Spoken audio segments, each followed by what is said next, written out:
আসসালামু আলাইকুম, welcome to my page and welcome to a new blog. And আজকের ব্লগটা খুবই এক্সাইটিং কারণ হলো আমি নিজে খুব এক্সাইটেড, কারণ আমি, রামিম আর মিমি মিলে তিনজনে আজকে আমরা দিল্লিতে যাচ্ছি আর ওখানে আমরা ঘুরবো। আর বেসিক্যালি আমার কিছু কাজও আছে, সেই কারণে মেনলি যাওয়া।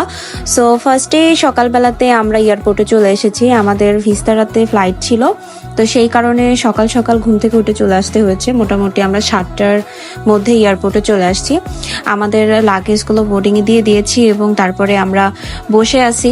তারপরে ইমিগ্রেশন হবে, তো ভাবলাম যে ইমিগ্রেশনটা একটু পরে করি যেহেতু অনেকক্ষণ বসে থাকতে হবে। তো ইমিগ্রেশন শেষ করে মোটামুটি আমরা চলে আসছি। এখানে মিমি তার একটু ফুটেজ না ট্রাই করছিল নিজের কিছু টিকটকের জন্য, তো এখানে সুন্দর করে কিছু পিকচার উঠাচ্ছিল, আমি আবার ওর কিছু ভিডিও করে নিলাম।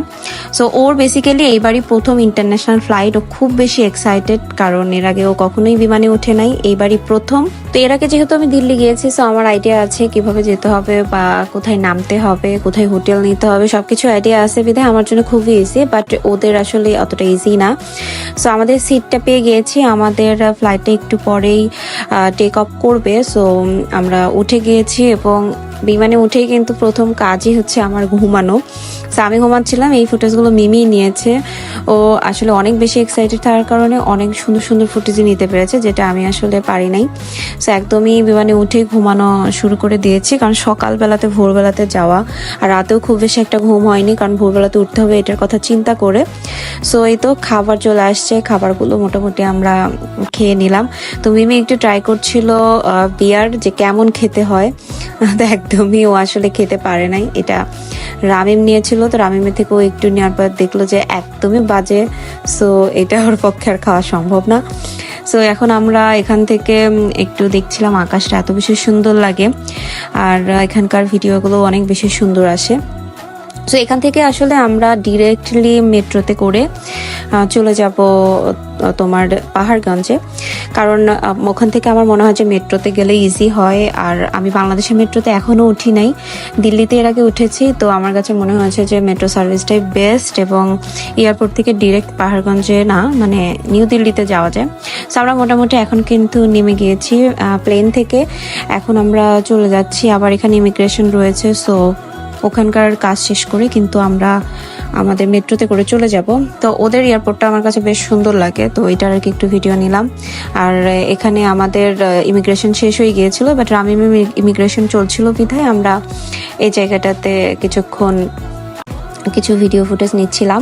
আর এই জায়গাটা একদম ফাঁকা ছিল, তাই মিমি বলছিল আমাকে একটা ভিডিও করে দাও।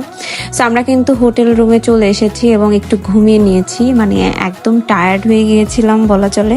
তো এখানে মিমি এখনও ঘুমাচ্ছে, ওকে আমি একদম ডাকছিলাম যে চল আমরা একটু বাইরে বের হয়ে একটু দেখি, কারণ আগের দিন একটু কাজ ছিল যেহেতু, সো আমরা একটু প্রিপারেশন নিচ্ছিলাম, জায়গাটা একটু চিনে আসছিলাম, কারণ এর আগে যেহেতু ওই জায়গাটাতে যাওয়া হয়নি। এখানে রামিমও ঘুমিয়েছিল কিছুক্ষণ, ও আমাদের রুমে আসছে পানি খাইতে। সো লুঙ্গি পরে আছে বলে আমি আসলে ওকে খ্যাপাচ্ছিলাম, আমার জুতাটাও পরে আছে। তা আমি বলছিলাম যে তুই এরকম আমার জুতা পরে কেন হাঁটছিস। তো যাই হোক, এটা মজার একটা পার্ট ছিল। তো আমরা রেডি হয়ে গিয়েছি, এখন আমরা বাইরে চলে যাচ্ছি। মানে আমি যেহেতু VFS এ যাচ্ছিলাম, তো ওই জায়গাটা একটু দেখার জন্যই বের হয়েছি।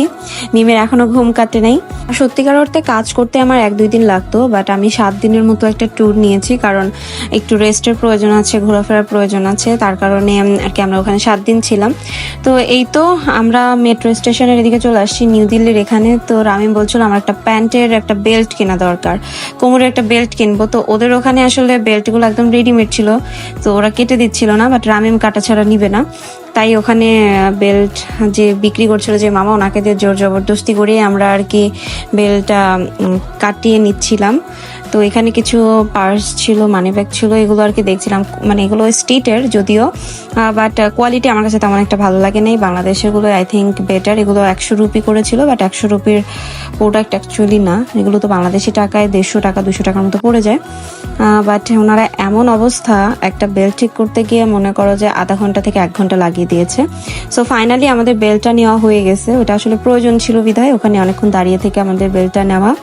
সো এখন আমরা চলে যাচ্ছি মেট্রো স্টেশনে এবং ওখান থেকে আসলে আমরা চলে যাব শিবাজি স্টেশন। ওখানে গিয়ে কিছুক্ষণ ঘুরবো ফিরবো, দেখবো, তারপরে চলে আসবো। তো তো আমাদের প্রচন্ড খিদাও লাগছিল, তো ভাবছিলাম যে ওখান থেকে ঘুরে এসেই আমরা খাবো। তো এটা হলো শিবাজী স্টেশন। এখানে এত সুন্দর বাতাস হচ্ছিল, তা আমরা কিছুক্ষণ এখানে হাঁটলাম আর রিলস বানিয়ে নিলাম। মিমিকে খুবই সুন্দর লাগছে এখানে, সো ওর কিছু ভিডিও নিলাম, আমার কিছু ভিডিও নিলাম, এগুলো টিকটকের জন্য ছিল, সো এগুলো নিয়েছি। আর এখানকার পরিবেশটা অনেক বেশি সুন্দর, মানে এত ঠান্ডা লাগছিল, হাওয়া দিচ্ছিল, খুবই মানে ভালো লাগছিল। এদিকে রামিম ওদিকে চলে গিয়েছে, আমরা এখান থেকে শিবাজী স্টেশনে গিয়ে কিছুক্ষণ থাকবো, তারপরে আবার ব্যাক করব। সো ওখানে গিয়ে খিদে লাগার পরে আমরা এখানে পপকর্ন পেয়েছি, পপকর্নটাই আর কি খেলাম। পপকর্ন ওখানকার বেশ মজাই, সো ওইটাই খাওয়া দাওয়া করে আমরা এখান থেকে বের হয়েছি। বেসিক্যালি এগুলো কোনোটাই ব্লগের কারণে ফুটেজগুলো নেওয়া না, এগুলো আমাদের স্মৃতি হিসেবে রাখার জন্য মেইনলি ফুটেজগুলো নেওয়া হয়েছে, বাট মনে হলো যে না, আমি ব্লগ হিসাবে দিয়ে দিই। সো এটা অনেক মানে টেস্টি ছিল পপকর্নটা যদিও। সো এখান থেকে আমরা বের হয়ে চলে আসতেছি, কারণ এখানকার আমাদের কাজ শেষ আর এখন বাসায় এসে প্রচণ্ড খিদার কারণে খেতে বসেছি। সো এখানে আমাদের প্যাকেজ ছিল 130 রুপি করে, এগুলো সবজি দিয়ে মাছ দিয়ে কিছু খেয়েছি। যাই হোক, এই ছিল আজকের ব্লগ। আই হোপ তোমাদের ভালো লেগেছে। ভালো লাগলে অবশ্যই পেজটাকে লাইক করে ফলো করবে এবং সবাই আমার পেজের সাথেই থাকবে। সবাইকে টাটা, আল্লাহ হাফেজ।